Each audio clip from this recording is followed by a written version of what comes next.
comments that they want to make to the board, that would be a good time to do it. And if we could start at the end. Mark Menizzo, 1 and 2 C's. I'm here on behalf of yeah, I think call it. I'm here for ICAP. Oh, you're on cabin today. Nice. I'm Danny Wiley, I'm the Chief Appraiser at LSI. I'm ML Meyer, Panel Management at LSI. Pittsburgh. Pittsburgh. Is it? Can you spell your last name? Sure, M-E-I-E-R. And it was M-L? Yeah, Mary Lisa, ML for short. Okay. Barb Baffo, I'm here for CCAI. L.A. Anderson for the Chicago chapter of the Appraisal Institute. Okay, thank you. Welcome. Yes? Oh, I'm Marty Cochran, videotaping. For Bob Mr. Gorman. We want to get Mr. Gorman in the minutes. Okay, thank you. Seeing how Danny came the farthest, so we're going to have him first on the agenda. So, Mr. Danny, it's yours. No? We have to do the minutes. We'll jump ahead. Let's review the minutes. And then after we review the minutes, if there's any corrections or notations, we'll address it then. If not, we'll approve the minutes after we've got a chance to do it.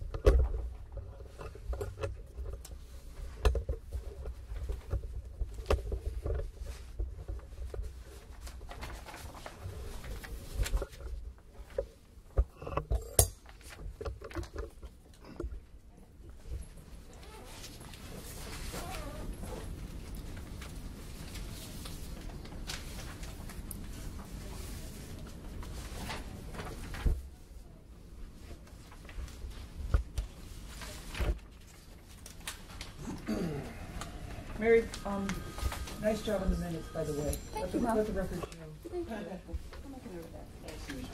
As usual.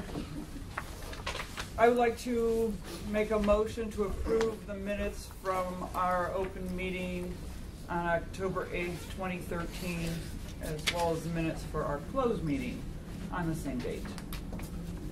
I'll second that. All in favor? Aye. Motion carries. Yay. There was a mistake? Well, let's catch it. No, let's back up. It's just on the last page. Which The one? Jeffries case under the board presented for approval. It's just, it's just the word "to," and it's not a big deal. It's just Maureen Sweeney made a motion to reject. Oh, okay. Yeah, I'll add that. Okay. I'm sorry. How did you miss that, Maureen? Are you going to take back your compliment to Mary now? It's spell check, Well, I'm telling you. Considering that English is not my primary language, I did not notice that. Esperanto, for those people. In French, we say it very differently, but we say it backwards, so it's okay. Okay. There's So one other. This chair. Uh-oh. More? More? On the very next one for boarding houses, the teaching authority stated that certified residential appraisers, they can, No, that's David. not can, Oh, can appraise boarding houses, but only up to 4 family. Can. Can. Okay. Oh man, this thing is riddled with mistakes. Jeez. Okay, she just... Sorry, I'd like to remake the motion. I should just roll back. As amended. It's like a Look fun what you're house doing thing. to Okay. your I know. All, second? second. Second, okay. All in favor? Aye. Motion carried. Okay. Mr. Wiley. Where would you like me to? Wherever you're convenient comfortable. for you. We left your room. If you got a, oh, You have a Big PowerPoint? dance routine, you want to get on the table? This is empty right now. Do you want to here? And also, That's Everybody David. can- That's David. How about it? We're He'll fine. be here. Before you start, Dan, does everyone have a copy of the form, the 2 to 4 unit form? I think that's part of Dan's presentation. And the, Right. So, well, first of all, I appreciate you allowing us to come and chat with you this morning. And I guess I'd like to start by saying that, you know, what we asked in the paper was that you put out a written position on this. And I'd like to be clear that I do have a personal opinion about what that position should be, but in the end, as a company, we don't really care what it is. We just like to have one. Because we're dealing with, particularly in this area, we get more of these assignments here in the Chicagoland area than probably here in New York. Yeah. Texas. In Texas, yeah. And the issue again is that we have these default clients. We have still have a lot of default business going on. And you know, in those scenarios, a lot of times there's an adversarial position that the lender has with the property owner or with the occupants. And so they usually fall back to an exterior only appraisal. So in the one family condos, not a problem. We have forms for that, so it's not a big deal. But where we're running into challenges with these 2 to 4 family properties, right? And so we've entertained a lot of possible solutions to that. We talked about, well, use the 2055 because it is at least designed for exterior only. The problem with that is that, of course, that doesn't have a built-in income approach section. And so we're sort of relying on the appraiser then to augment it, to add the income approach. And when they do that, there's really no uniform format or systematic way for them to do it. So it makes it a little challenging from the lender perspective because there's no structure to what we get in the report. Obviously, we have some clients that say we want the form 1025 with modification, right? And that's sort of what sort of generated this meeting. Is we had one of our appraisers who contacted the board and was told that they couldn't do that. And so what we've done historically is we have the 1025. We have addendum that we've developed. It's a new scope of work. It's a new statement of intended use. It's a clarification that it's not intended for Fannie Mae use. And so we kind of felt like that we were covered there, right? And talking this over a little bit with Maureen and with Brian, I know at least some of you have reservations about that. And we just want to talk through it, get a written position on it. So, because right now, if we go back to our big clients, and again, there's a lot of this work going on, if we tell them we can't do it, we just want to have an official reason why we can't do it, right? Because frankly, right now, if we go back to them and tell them we can't do this, the response we're going to get is, well, everybody else is doing it. Why can't you? And Well, first of all, excuse me. You want to go first, Steve? No, I think he's Just still like talking. finish. Oh, sorry, I apologize. Yeah. So anyway, again, we don't really have we have no economic interest in what the answer is. We're just trying to get an answer that we can get a client served. They have a legitimate appraisal need, and we have to get a report to them that they can process through their systems, right? I know one of the suggestions has been, why don't you just use a GPAR form? And the problem with that is technology. Right now, with appraiser independence requirements, most of these lenders have really locked down tight systems. When we send a report to them, they check it to make sure that it's actually a form that's in their system. And that's to keep, that's so that if I order a single family and somebody sends back a condo form, it flags, right? Well, the problem is those GPAR forms that are written in the software, every software has a different version of that. They're all formatted slightly differently, and none of the lenders are set up to accept that. So it just will not process inside the normal systems. And so that's why the lenders are asking us to use the 1025. Now, again, whatever position y'all take on that, I don't really care. I'm just telling you why they don't want a GPAR form. Right? I guess that's really all I've got. I've sort of framed the issue up, and we just ask that you guys come out with something in writing saying yes, it can be done, or no, it can't be done, so that we can go back to our clients. If we need to come up with a new solution, we can do that. And if we do, at least it puts everybody on an even footing, so we all know where you guys stand. Okay, what I'd like to do, if it's okay, then any of the board members who wants to respond to Danny will just raise their hand so that we don't have a lot of communication crosstalk, if that's okay. And then as each board member wants to address his concerns.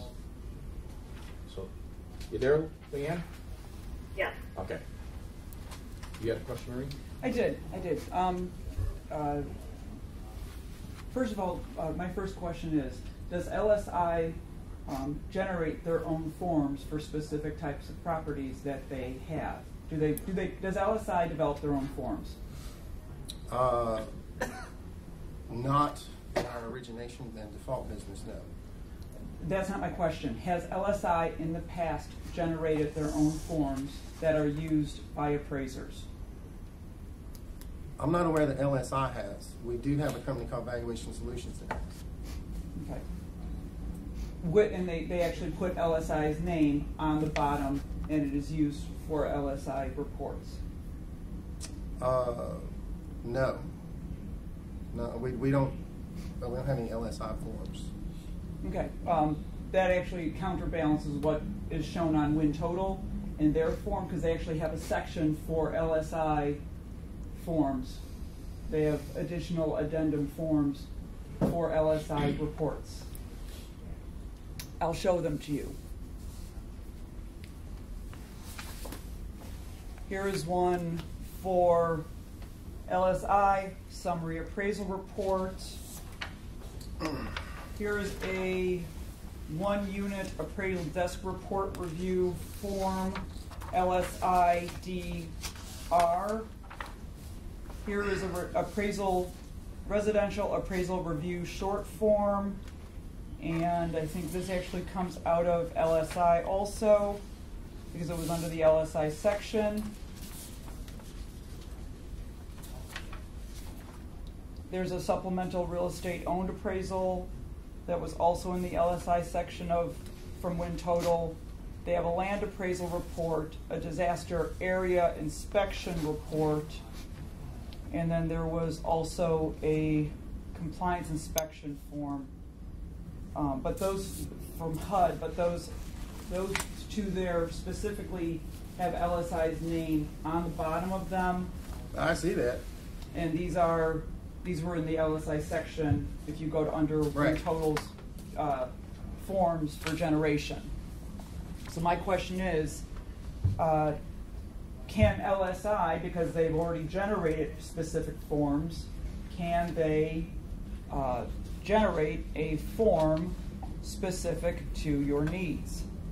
Well, let me say, some of these I think are really not LSI forms. They have an LSI label on them because of the order of the pages that are in the template. I do think this one is an LSI form, and I'll be honest, I had forgotten about this.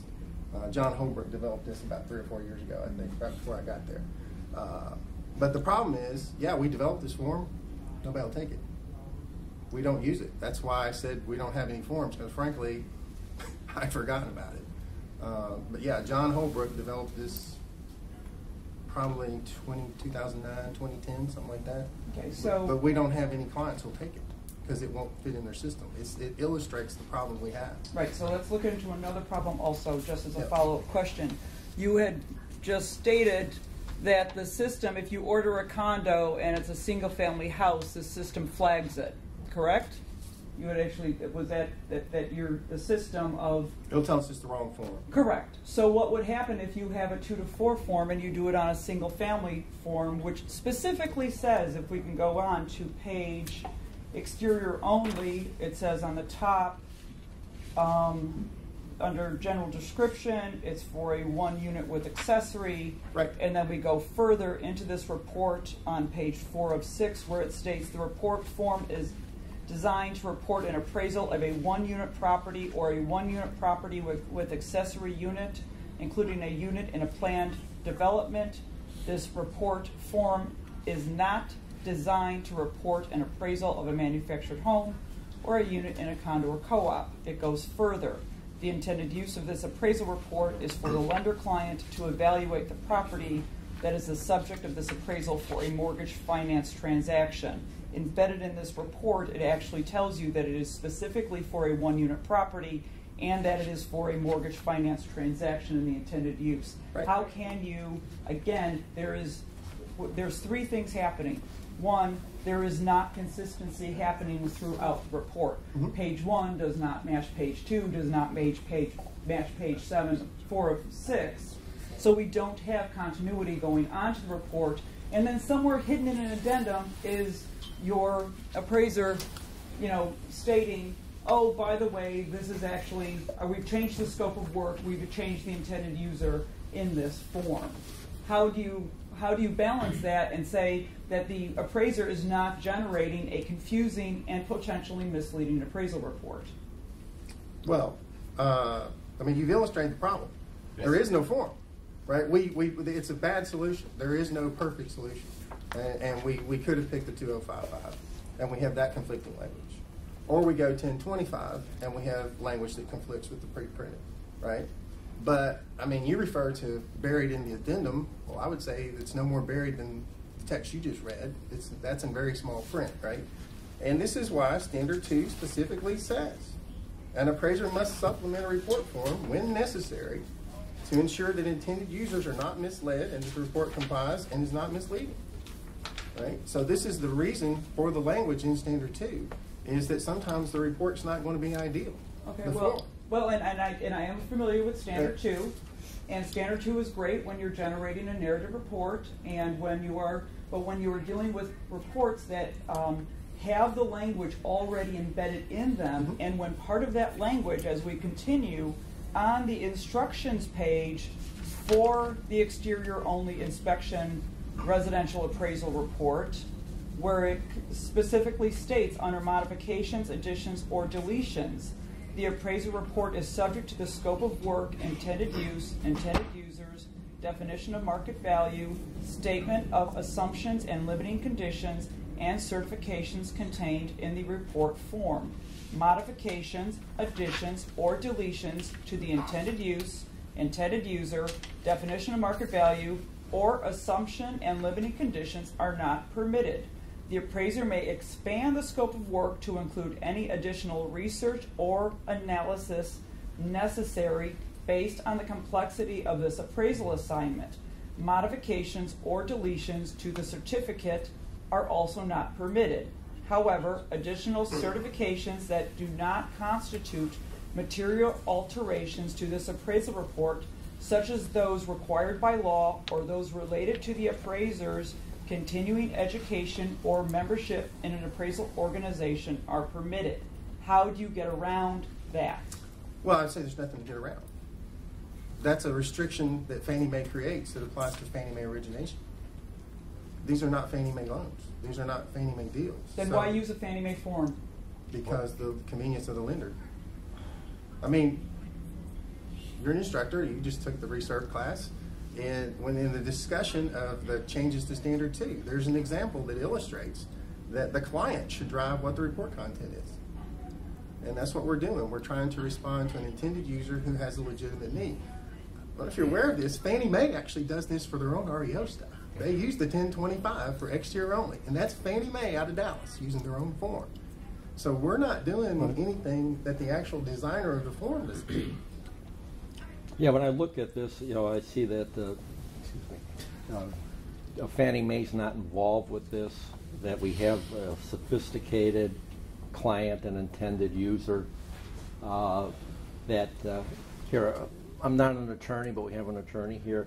As I remember from contract law, when you have a pre-printed form, if you have something that is changed on it with printing, generally the understanding is that the printing, the new printing, overtakes or supersedes what's in part of the form, and then it goes to if something is handwritten at the agreement that they agreed to.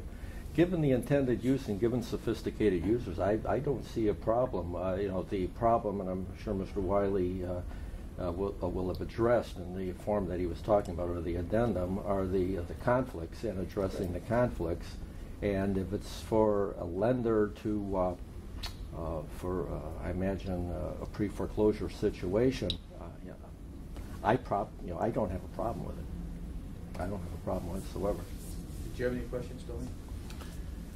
I'm more worried and concerned about the administration of these reports when they wind up on our desk. Yep. I mean, you can call it chocolate-covered bacon. I don't care what kind of form you put it on. And if it will facilitate the appraisal and help the appraiser communicate with the client, this is great. But when we get a stack of 30 or 40 complaints sitting on this table, and there's no way for us, without microscopically dissecting the patient, to figure out what the hell we have, there's going to be a lot of people unjustly punished and criticized for something that they didn't do anything wrong about.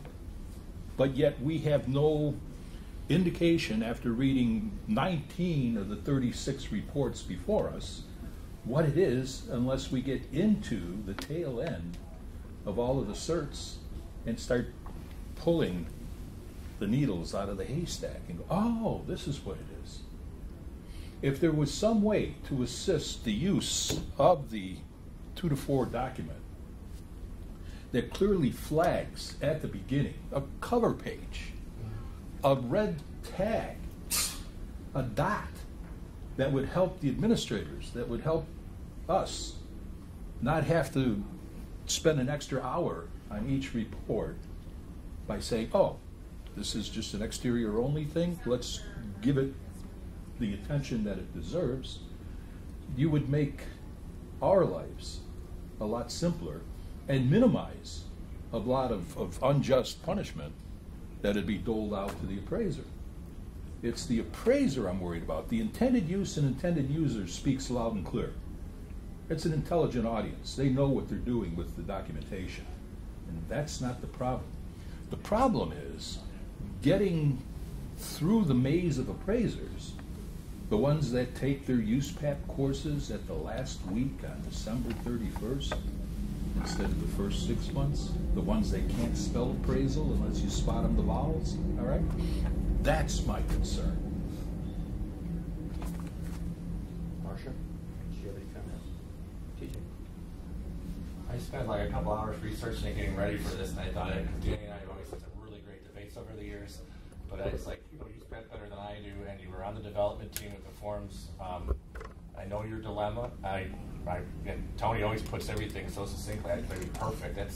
I understand the situation. If there was some way to kind of follow Tony's blueprint, where we as a board could immediately determine that this was either done in a Fannie Freddie vein or this was done, and we're in a very different market now where no one anticipated having all these foreclosures. There's a demand for this type of a product that you're bringing before us, and I know what the dilemma is. We can either step on the throat of the industry and restrict them in Illinois from doing it, but really it's the lending industry that's so huge compared to us that's going to drive this process. Even though I know scope of work is supposed to be our baby, and we're supposed to make sure we're approaching it correctly. I do think that if there was some way of making it very clear that this assignment is being done for this purpose, I'm going to take probably Lee's side and say I don't think I'd have a problem with it as long as it's laid out clearly to the, because it was the other thing I was going to mention to you, Danny. I know that we don't just look at USPAP, and unfortunately because, and you and I never liked them putting in statements 20, certs 22 and 23, but because they put all that in there and now they start letting everybody rely on the report, if it does get into somebody else's hands, like a homeowner who's going through a foreclosure, and we're here to protect the public trust, which is really the duty of this board. It takes us a little bit outside of even just the intended user issue, and now we're trying to protect all these people that are allowed to rely on this because the form says they can, so it opens it up to a broader market too. Right. Well, what would stop someone from taking this form and bringing it in for tax appeal? Well, and to say my unit is not really a two-flat, it's a single family, because it's not a single family form. They rip out the last sheet. Well, nothing would stop that. But right. I mean, that's why we would ask, and Brian asks for a true copy of what was actually sent to the client, and hopefully the intended use spells out that the divorce and the tax appeal had nothing to do with what I thought my job was as the appraiser. Yeah, we fight with that even if we weren't even talking about trying to kind of. You're never going to stop that. Change it for I got subpoenaed. Yeah. In a big lawsuit for a builder when an agent hired me saying she wanted me to appraise her home to price it for sale. Right. She lied to me. And then the last thing I'll say, Jim, is you can never stop that. I don't think we can. I know Danny's asked us if we can come out with a position, and I know the state, how they've talked to us about all this, and we've discussed this many times in the past, even with draft appraisals. But we decided as a board a long time ago, it wouldn't be our position to come out and do like FAQs to the industry and tell them how to do development and reporting, because then that's like 50 states then doing their own little USPAP on the side here. So I don't think you're going to get something from us in writing that's going to give our blessing to do this. Right? I don't see that happening. Do you, Brian? I am looking for my GC. Mr. Mark, our general counsel, we're not as a board going to issue a position on this. Well, well, because we're advisory. I mean, well, unfortunately, though, you put me in a corner because you have come out in writing saying I can't do it. You mean like a newsletter? And an email to an appraiser. Okay. Because you didn't explain it at the time. You guys just launched it and then top spun it into the court of the appraiser. Appraiser comes to me with a half story, not your whole story. They didn't get me. They didn't get a half hour here to tell me what they were doing. I get an email. So yeah, I was correct in addressing his concern at that moment. And right now, this board is facing the situation where, are we going to allow something because technology can't catch up to what we are required to do? That's the question here. And as this board, you're right. We're here to protect the public, not the banks and the lenders who need to jam this through. I have a concern with the form that's designed for an interior inspection. I also have a concern when we attempt to do an income approach to value without physically doing an inspection on the property. As we all know, the rent and the incomes is so based on condition and the functionality of the property, of which those are sometimes hard to do based on an exterior. And then secondly, we've had licensees that have completed appraisals on Fannie Mae forms for divorces and private transactions, of which we've disciplined for that, because when you read the certification that they sign, and I don't want to beat this to death. I mean, we've discussed it, and you're certifying you're not going to do something, then yet again you turn around and you do it. And I agree with Brian as well. The industry doesn't have the proper forms in place yet, but I think as a board, I think we have a responsibility to the public that picks this report up and may not understand how it was necessarily developed. And that, honestly, that's a concern that I have. Can I ask, so wouldn't that be a concern on every appraisal? Sure. Do you think the public understands C4 or Q2? But that's the responsibility of the appraiser to actually explain what those are in an addendum form. But it's not. It's the responsibility of the appraiser to communicate in a meaningful way to the intended user. Right. Unfortunately, because that form says all these other people can rely. But I don't think it says that. If I tell you that Rachel may use the car today, did I give her permission or did I acknowledge possibility? Possibility. And I'm going to guess that. That's why the ASB said you had to clarify that. Would I be correct in the addendum that you developed that you address all those issues? Yeah, of course. That's unfortunate too. But the appraiser who emailed Brian, I mean, we have, it's about 3.5 pages that goes through and explains what the scope of work is. And it actually has everything in there they can copy and paste right into an addendum if they so choose. Or they can create their own. We've tried to give them a self-construct kit for them to put it in there. We don't want to just ask appraisers to do this blindly because I know what the level of use knowledge is as well as you do. So we try to give them the toolkit to do this. You mentioned a warning. I think surely there's a spot right there on the top that we could put some sort of warning if that would help. But you've actually just said it yourself, though, that we really can't change the form itself. And so where are you going to, is the warning going to be in actually TJ was the one who actually said about. Let's see the 2 to 4. I mean, surely there's a blank space there that we could throw a comment in. Are you looking for just the 2 to 4? Oh yeah, here, just one of these. Here's the 2 to 4 form.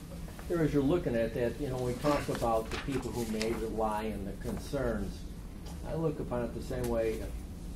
If someone asks me, Lee, can you rely upon Einstein's theory of relativity? Okay, I can rely on it, but I'm sure never going to understand the science and the math behind it. So I think we have to be careful in putting too much on who may rely and having a concern with. They have to understand everything that we've done in the report of the appraisal, because they never will. They never will. And if we want to live with that standard, it's going to be a very difficult standard to adhere to.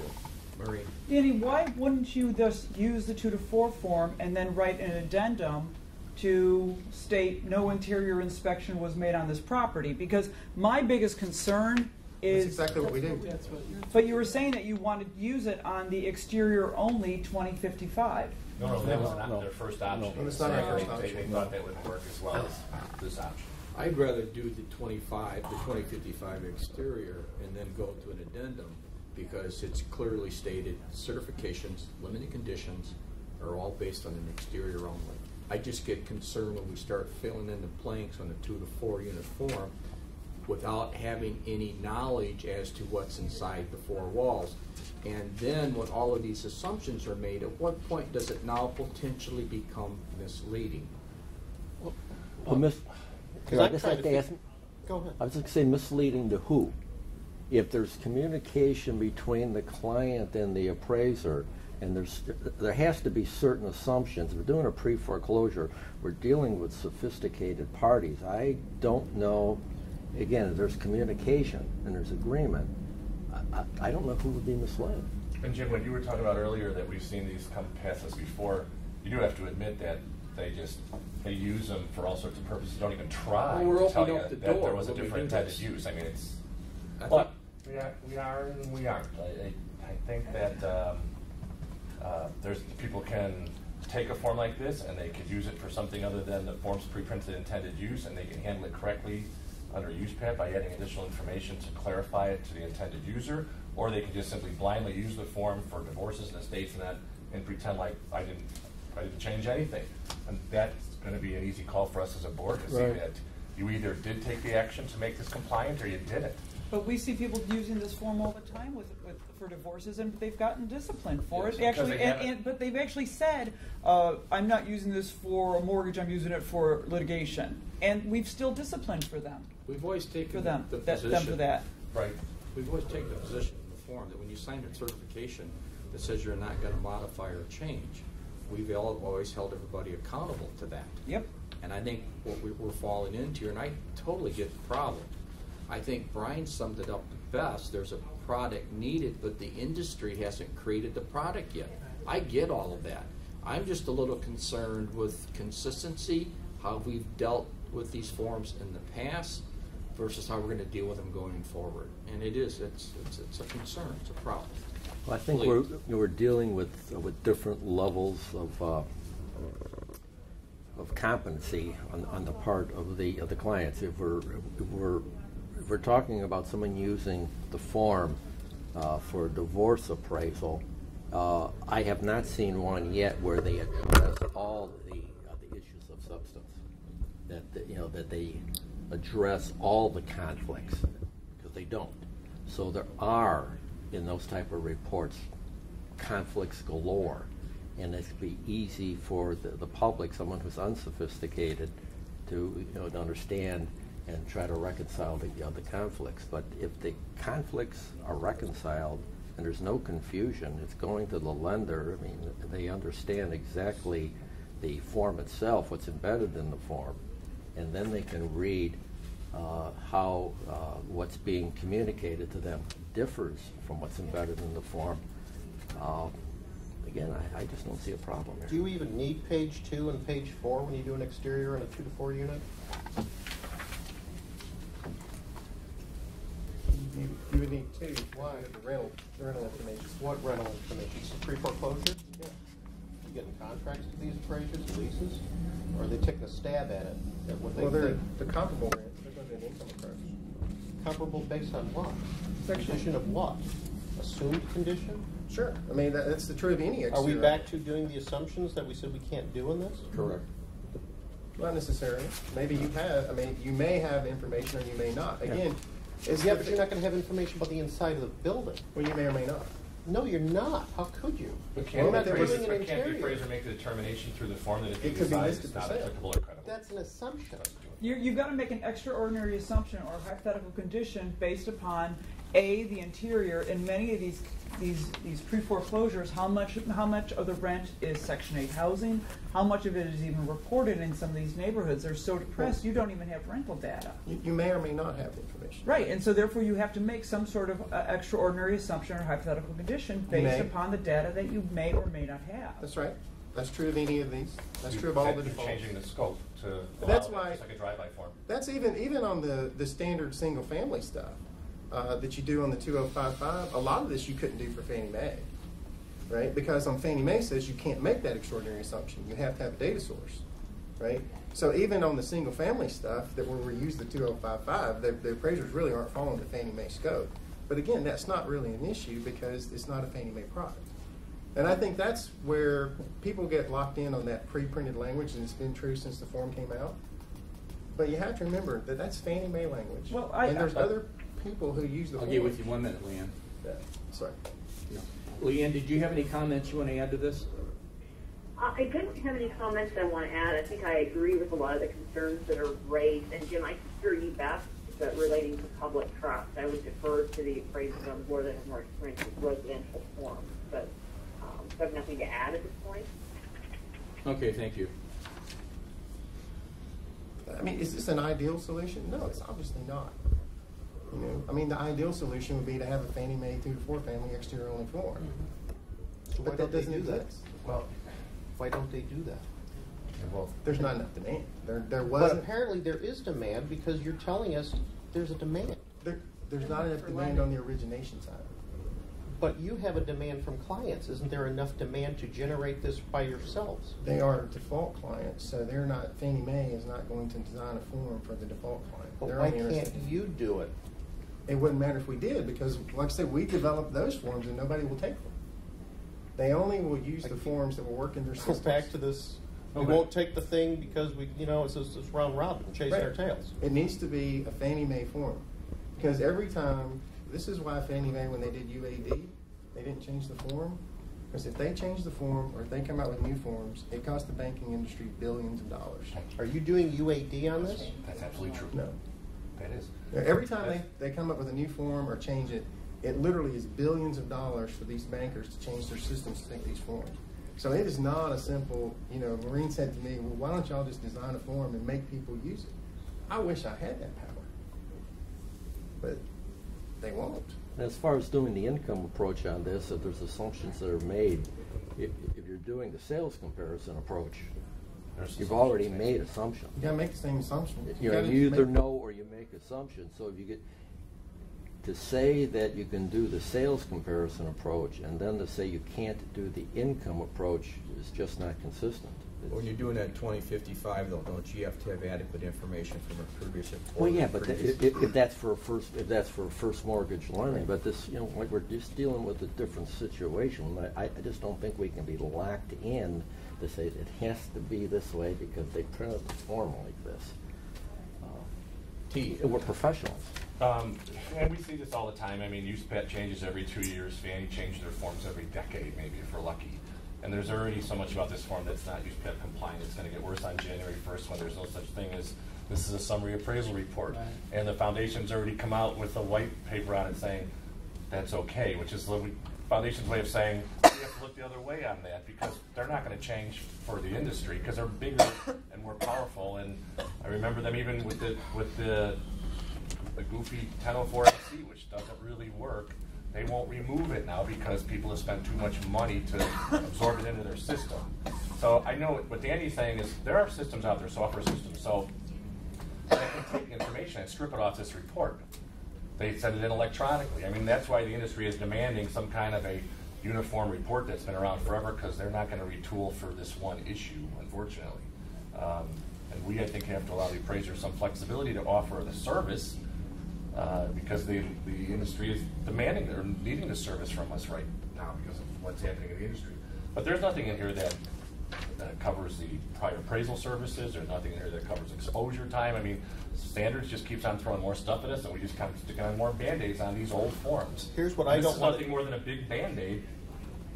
Here's what I don't want to do as a state, and no state should start doing this. I'm not doing how-tos and how to make it this right. Right. Oh, I said I don't think what's going to come out of this is us writing something from the board saying, here's how to handle this issue that Danny brought to us. That's not going to happen. But what's going to happen, I guess, is how we're going to view it when it comes before us in a complaint form, is if have they put enough information in for us to accept it and be USPAP correct, or are they just saying, here's the form, oh, I forgot to put in there, I'm using it for a divorce. And here's one more important thing to think about, because we have appraisal management companies under the department now. Mm-hmm. Appraisal management companies cannot interfere with an appraiser's ability to comply with USPAP. We bring in an appraiser for not complying with this. Does this not roll back to the AMC who gave him permission to do it? Yep. I would think it would. Yes? Yes, but that's if you're going to have AMCs, they're just going to say, just use the form and not give any direction or assistance to the appraiser whatsoever to do it correctly by use path, assuming that the appraiser's going to like, I'll do it, but here's what I'm going to have to do to make sure I'm compliant. And all he's doing is trying to come in here and talk to us before his company's work comes before us. I mean, I applaud him for at least doing that much. No other AMC's doing that. And they're giving us an opportunity to discuss it and figure out if there's a solution here where we as a state regulatory agency can work with the demand that the industry is trying to put out to their clients. I mean, do you give the appraisers a copy of a previous appraisal when you order these? Very rarely. I mean, we will give them any information that we have. See, I really think that's what this connects at. I think that form. You don't get when you do a 2055 or a condo drive-by either. I mean, we give them whatever information we have. Typically, we won't have it. If we can't get a previous, this is just personal, and if we can't get a previous report, and if we don't have adequate information off of a listing sheet, we turn it down. Well, that's it. I understand that, but here's the problem. The lender has a regulatory commitment requirement to get this value. Yes. And so, but they can't get in it. So if every appraiser took that position, the lender's going to be, what are they supposed to do? And what's going to happen? If we walk away from this in Illinois, it's going to go to who? AVMs. And BPOs. It's going to go back to an unregulated industry that's doing whatever they want, and that's not better for public trust. We do have an opportunity to try to keep it in the ball in our court here. I'd rather, if they're going to do it in person, I'd rather see the 2055 form with addendum. You don't have to decide this now. No, I know that. And you're concerned as to the income approach? Is that what you want to see? I'm concerned with the income approach, and I'm concerned with the inconsistencies within certifications that the appraiser has to sign. And I'm also concerned with how we've dealt with appraisers doing the same thing in the past. But yes, but the inconsistencies, as Maureen pointed out earlier, you're not getting away from that. If you go to the 2055, she read a half a page of inconsistencies. Yeah, the 2055 is just as horrific. I mean, it's that you can't modify it. The reason we try to go to the 1025 route is what Tony said. It's really designed to do this, right? It's designed to lead the appraiser through the 2 to 4 family valuation. So I would rather give them that tool. Well, I mean, when I picked that 2055 up, there's no question it's an exterior value. It's a value based on an exterior view only. And it's like Brian said, we're not going to come to a decision today, but at least it'll give you a flavor for how this full board views it. But my preference would be, if we're going to doctor this thing up with addendum, I'd rather work off of a 2055 than the 2 to 4 unit form. See, I'd rather work off the 2 to 4 because your client knows exactly the type of product. With this one, you're like, oh, 2055, what's going to prevent me from using a condo form? I mean, it says in my addendum, it's changing it all. I do. From Florida. Just came from Florida. I'm allowed to talk like that. I don't think the form matters as long as it's all put down, like Lee says, clerically and clearly. What is Danny, do you have a copy of the addendum that you actually require your appraisers to use? You said you have a 3-page addendum that they use with language that explains this all. Do you have a copy of that for us? I don't. Sorry. Should have. But you can get us one. Can you get that to us? Sure. And again, it's a direction thing, right? I mean, at the end of the day, we can't direct the appraiser how to do it. We can only give them suggestions. You know, we believe if you do this, it will address it. In the end, it's up to them to comply. We can't make them comply. You're still going to, my guess would be you'd still have a lot of resistance in the industry with appraisers concerned with the regulatory body. Lee, you had a question? You brought up the question about the income approach. What's your, I'm not sure what's your concern Well, with the if income approach. we are estimating market rent and we have no knowledge of the interior of the property, to me, that can be very misleading. At least when you have an interior inspection and you're estimating market rent, you're able to build in condition and the functionality of that unit when you estimate that market rent. You estimate market rent without an interior inspection. You don't know if the bedrooms are the size of a closet. There's a lot of that you don't understand. You don't know. You're making these assumptions. And that income approach can lead you to a very, very distorted value if that income doesn't reflect what's truly there. I agree, but if you're doing the sales comparison approach, the assumptions or the knowledge that you have about the subject property is going to lead you through the income approach. Yeah. If you just If- determine that there's not enough information available to produce a credible If you income can't, approach. if we can't do a sales comparison approach, then we can't do the income approach. Right. Same assumption. If we can do the sales comparison approach, if I can do the sales comparison approach, I can do the income approach. Well, that's assuming that you actually have rent, that Well- you're not fabricating or estimating.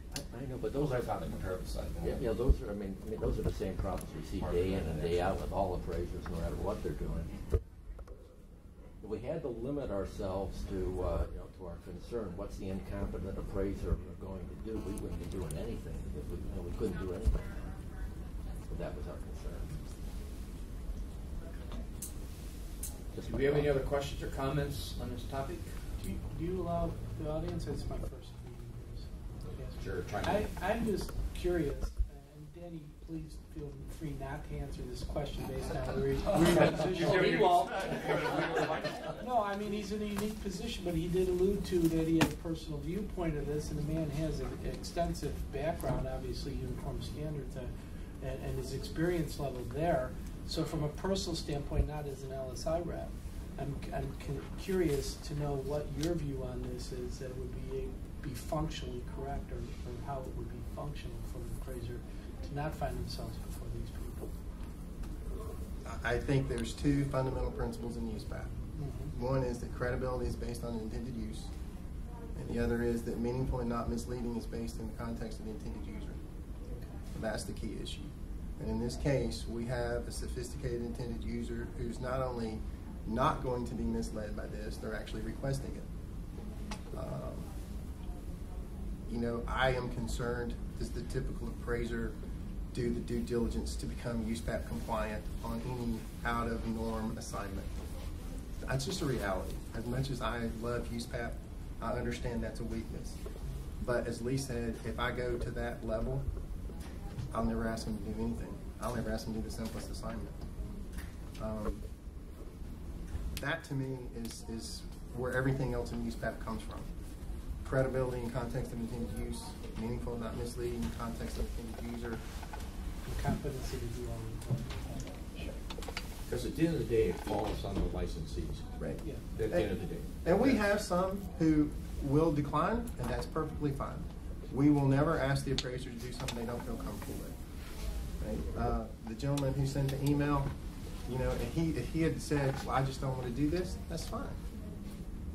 I think there are certain appraisers who should decline because they don't know USPAP well enough to make it not misleading.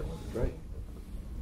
And to me, at the end of the day, the report should be judged in the context of those 12 things required by Standard Rule 2-2, not the form it's on.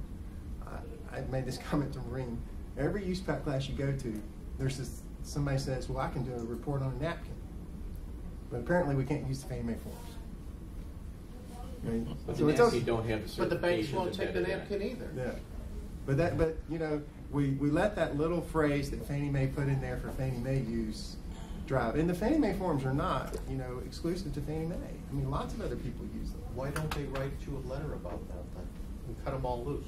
And put them Why in do the they public have to? domain? FHA uses them, USDA uses them, VA uses them. There's But they use them, but they're inspected. They're actually adding to Right. they're adding to the scope of work. They are. Versus then taking away from the scope of work. Well, saying that that part of your certification is that you did an interior inspection. That's part of the scope of work. And so with FHA and VA, you're actually adding to it versus diminishing from. I understand that. And And so how do you balance that? But he is right, Fannie Mae themselves. That's my ultimate answer They right there. bastardize their own forms. But it's theirs to do. It's theirs to do whatever they want. So you think that just because they're the author, they Yes. can get away with Yeah. it, Yes. but everybody else can't? Give Yes. Caesar what is Caesar's. I don't agree with that at all. No, it's not a public domain document. I'm just saying, if they make it a public Sure it is. domain document, no, it's not. I believe it is. I'm sorry, but the taxpayers didn't pay to have the form created. Fannie Mae's a private We're entity. paying for it now. That doesn't mean it's not a public domain document. Yes, it does. Okay. If Fannie was concerned about the modifications to their form, and it's been modified for this type of use for a long time, why wouldn't they sue the banks who are doing it? They were concerned about the modifications. They're not. I mean, I know. I agree. Look at the G Park forms. They're all Fannie Mae ripoffs.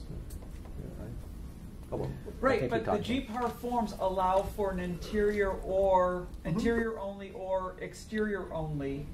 It allows for that, whereas these forms do not allow for that. That's correct.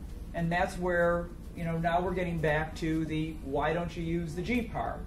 Because if they're all public domain and everyone can use them, then why don't you use them? Because the technology. Software won't work. Right. So now, but again, I agree with Brian on this one. Is the tail wagging the dog, or is the dog wagging the tail? Well, according to USPAP, the client always is the controller for reports. Yeah, the client drives report format. Okay. I think we're not going to go No, we're not. a consensus. But I really appreciate. We appreciate the fact that you brought it to us up front. I know this board does. The problem is, at the end of all of it, we've got two issues going on, and you can clearly view it one way or the other. And I wish you could walk away from here with a 100% consensus as to where we're going to go with it. But we can't do that. Okay.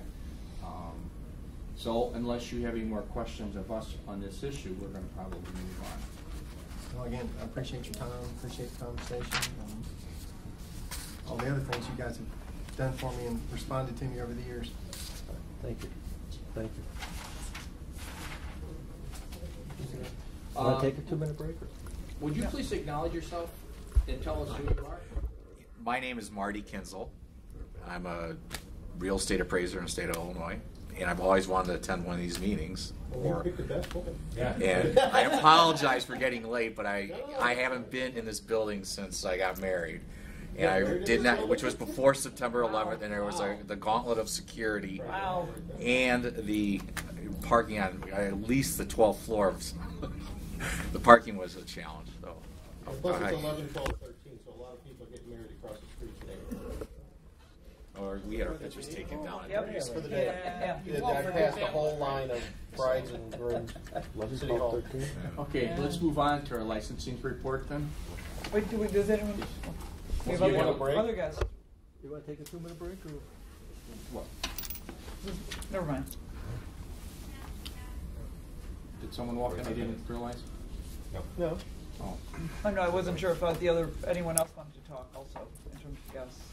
Well, I think I want to just keep it to comments from the board. Okay. Because I think what Danny's looking for primarily is from a regulatory point of view.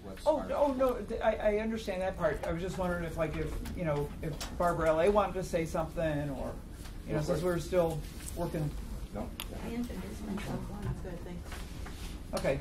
Just wasn't sure. I just want to fulfill what your demand and wishes are, and that's why I just wanted. Thank All you. right. Do we want to take 5 minutes? We'll go right to the take a 5-minute break. Let's take a 5-minute break.